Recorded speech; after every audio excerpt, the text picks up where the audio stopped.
নমস্কার বন্ধুরা, welcome to my channel মাঠে ময়দানে অফিসিয়াল। বন্ধুরা, এই ভিডিওতে আমি ইস্ট বেঙ্গল, মোহনবাগান ও ইন্ডিয়ান ফুটবল নিয়ে কিছু আলোচনা করব।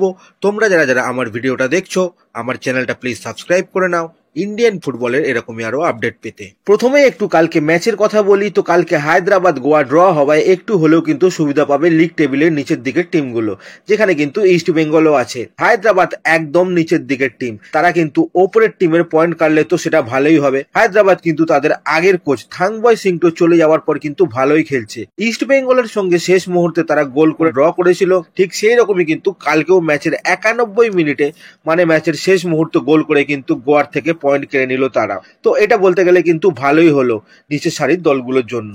তো এরপর যদি আমরা একটু ভারতীয় ফুটবলে ভার নিয়ে কথা বলি, তো অদূর ভবিষ্যতেও ভারতীয় ফুটবলে ভার আসবে না, এটা এক প্রকার ঠিক হয়ে গেল মোটামুটি। কারণ AIFF প্রেসিডেন্ট একটা মিটিং এর পর এটা স্বীকার করেছে যে ভার আনতে প্রায় 25 কোটি টাকার কাছাকাছি খরচ আছে, তাই ভার আনা সম্ভব নয়। এই যে রেফারিদের এত ভুল হচ্ছে, তাই রেফারি বিভাগের প্রধান ট্রেভার কেটেল বলেছিল ভার না আনলে হিউম্যান এরর কিন্তু কমানো সম্ভব নয়, ভার প্রয়োজন।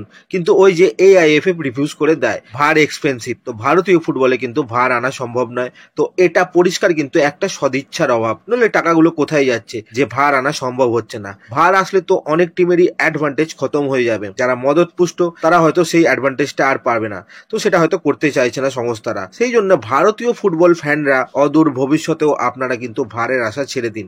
যাই হোক, এরপর যদি আমরা একটু ইস্ট বেঙ্গলের কথা বলি, প্রথমেই বলি সাউল ক্রেসপোর কথা। তো সাউল প্র্যাকটিসে নেমে পড়েছে। সাউল কিন্তু হালকা রানিং করছে আর সাইড লাইনের ধারে রিহ্যাব করছে। এবার সমর্থকদের অনেকেই আশা করছেন যেহেতু সাউল চলে এসেছে তাই ডার্বিতে সাউল খেলতে পারে, এটা অনেকেই আশা করছেন। তো বলে রাখি বন্ধুরা, এই আশা না করাই ভালো, কারণ সাউল শুধু ডার্বি নয়, এই জানুয়ারি মাস আর ফেব্রুয়ারি মাসের মাঝামাঝি পর্যন্ত কোনো ম্যাচই কিন্তু খেলতে পারবে না। কোচ বলেই দিয়েছে আরো 4 সপ্তাহ মানে মোটামুটি এখনো 1 মাস কিন্তু সাউল ফিট হতে সময় নেবে, তারপরে দেখা যাবে সে খেলতে পারবে কি খেলতে পারবে না। তো এই সিজনে মোটামুটি কিন্তু সাউলের আশা ছেড়ে দেওয়াই ভালো। যাই হোক, এরপর বলি আনোয়ার আলীর কথা।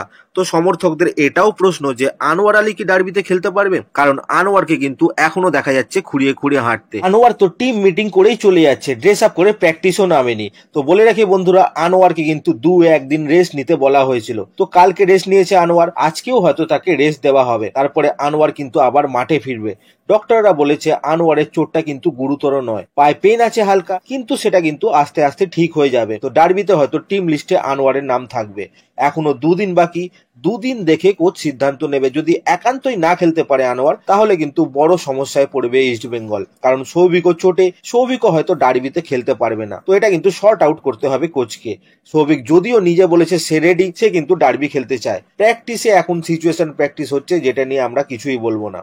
ইস্ট বেঙ্গলের তো বড় সমস্যা হচ্ছে গুয়াহাটিতে যাওয়া, কোনো রকমের ম্যাচের আগে পৌঁছতে পারলেই হলো, কারণ লাস্ট মোমেন্টে কিন্তু ফ্লাইটের টিকিট নিয়েও তাদের অসুবিধা হচ্ছে। দেখা যাক এখন কবে গিয়ে পৌঁছায় ইস্ট বেঙ্গল।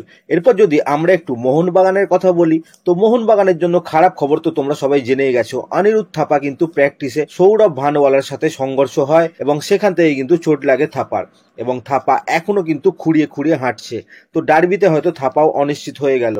তবে মোহনবাগানের জন্য সুখবর, গ্রেগ স্টুয়ার্ট আর ডিমি কিন্তু খেলার মতো জায়গায় চলে এসেছে, ডার্বিতে কিন্তু এরা নামতে পারে। এরপর যদি আমরা একটু ইস্ট বেঙ্গলের নতুন ফরেনার নিয়ে একটু কথা বলি, তো ইস্ট বেঙ্গল অফিসিয়াল সাইট থেকে কিন্তু তাদের নতুন বিদেশি নিয়ে একটা ভিডিও ছেড়েছে, যেখানে প্লেয়ারটার জার্সি নম্বর গেস করতে বলা হয়েছে।